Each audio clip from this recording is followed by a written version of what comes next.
Hi mga sasabaltis! Welcome back to my YouTube channel. So for today's video, we're here sa Cutie Succulent, Mendez, Tagaytay, Cavite.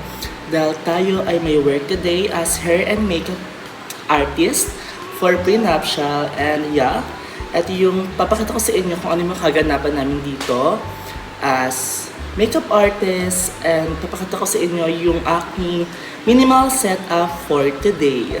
Go!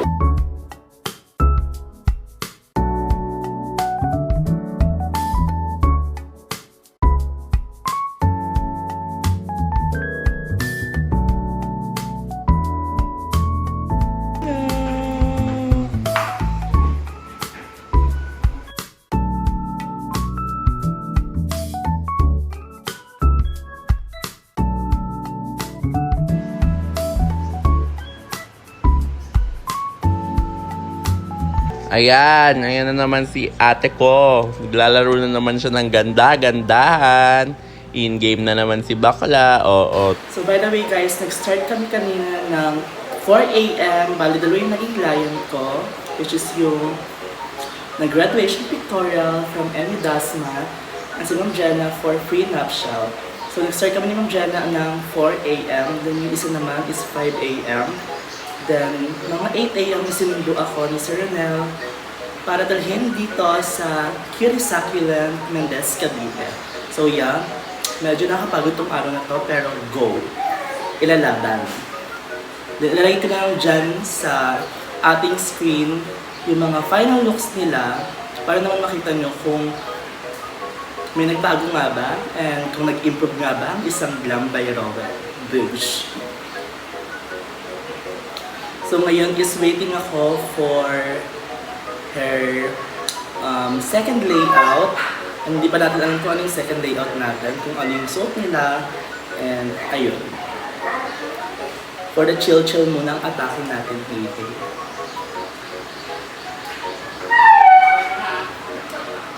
A few moments later.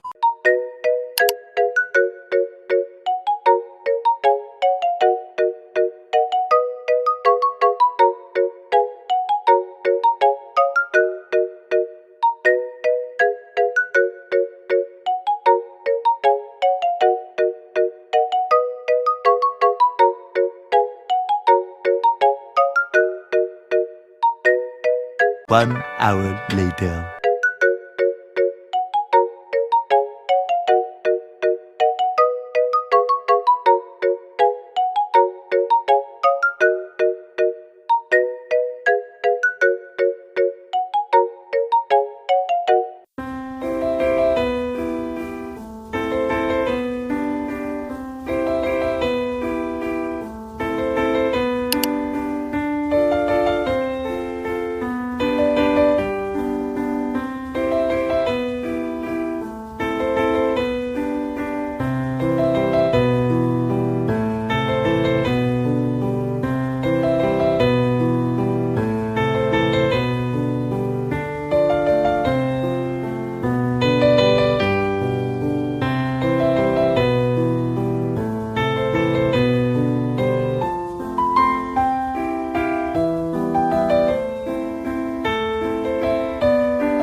Hi again mga sasabaltis! So for today's video ay gagawa tayo ng unrecognizable makeup look.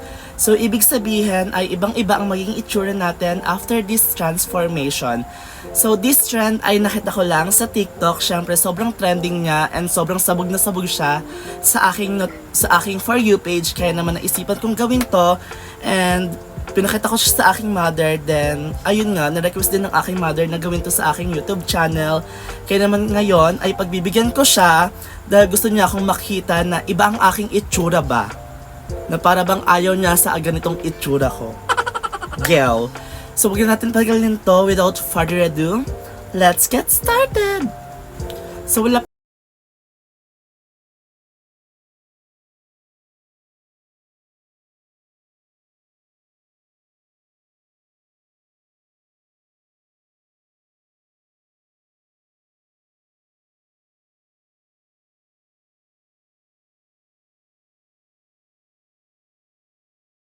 I'll be using the Originote. na ma-check out nyo lang din sa aking yellow basket sa TikTok. Kaya go to my profile na guys. And mag-order na kayo ng kung ano-ano na pampapresh dahil makikita nyo lang dyan sa aking yellow baskets. Gouge. So, finger na lang yung gamitin natin pang blend ng ating moisturizer para blend na blend talaga siya and kapit na kapit siya sa ating face. So, patuyuin natin siya using my mini pan from Orashare na sobrang gamit na gamit ko every time na laputan ako sa school, laputan ako sa galaan, and laputan ako sa biyahe. So, super gamit na gamit ko siya talaga. Kaya check my yellow basket guys kapag gusto nyo ng ganitong handy pan. Ayan. So, pwede siya isabit kung saan.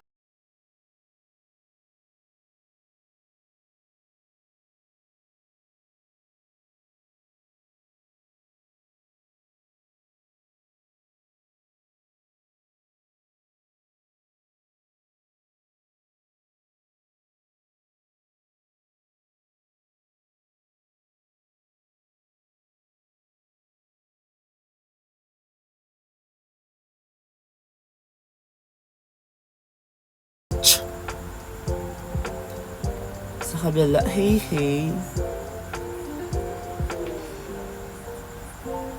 To laminate my brows, I'll be using eyelash glue. Dahil kapag ito yung gamit ko ay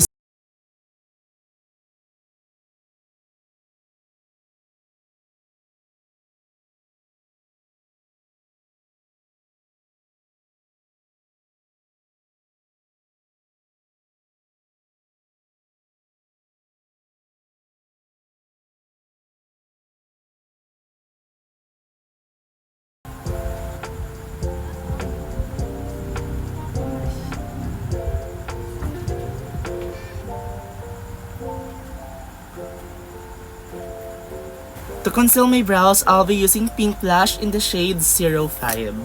So, nilipat ko siya sa container na to.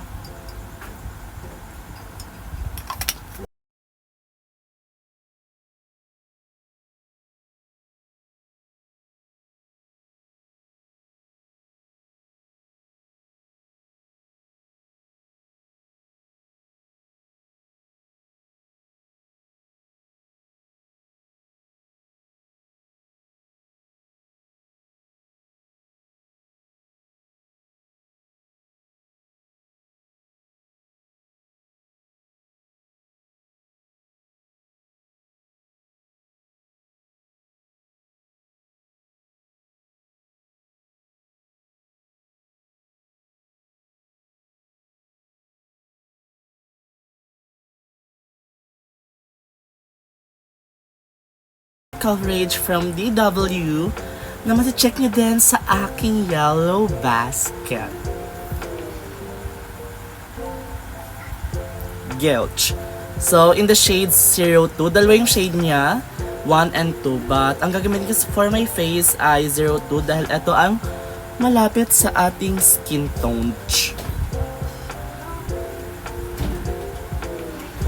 So as you guys can see, natakpan niya yung mga imperfections ko and ang smooth na niya tignan.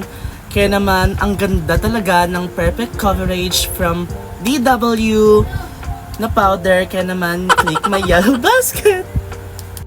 To contour my face, I'll be using Dodo Girl na contour palette. And malalang konturan to dahil syempre kailangan natin panipisin ang ating mukha.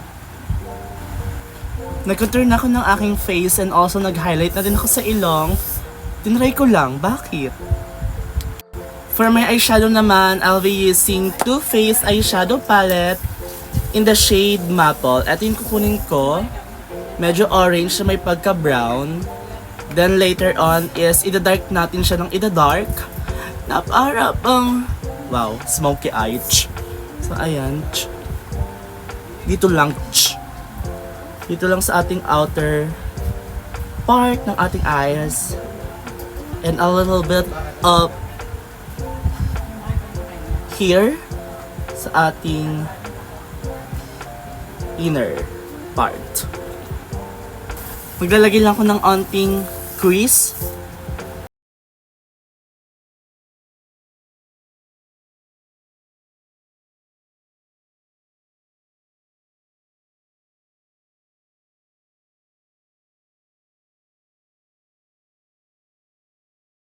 For my M&Ming eye bag, I'll be using this Bia eyebrow pen.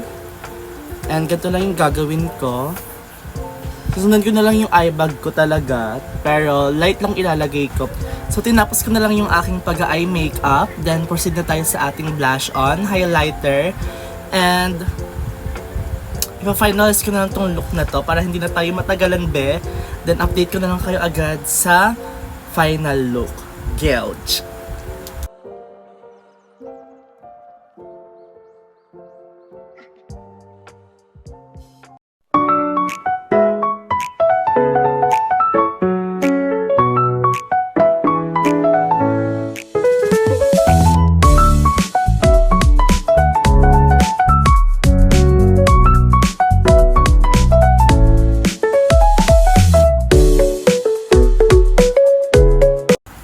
So here's the final look ng accessibilities. So hindi nyo talaga ako makikilala dahil nagmukha akong Pokability. Bush! Diba? Sobrang latitina! Sobrang nainita na. As you guys can see, ayan ang ating makeup. Bush! Fresh lang pero mahalata nyo bang si Rowan yan? Si Ron Angelo yan? Be?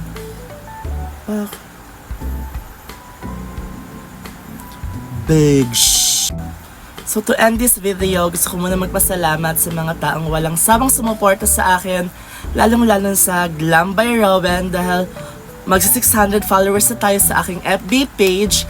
Then stay tuned lang kayo guys dahil tayo ay magkakaroon ng free makeup for graduation, lalo na sa mga estudyante dyan na malapit na graduate sa month ng April. So next month na yon. Stay tuned kayo sa aking FB page dahil malay nyo, isa kayo sa aking mapipili na malibre ng aking service na makeup. So ayan. Thank you for watching everyone.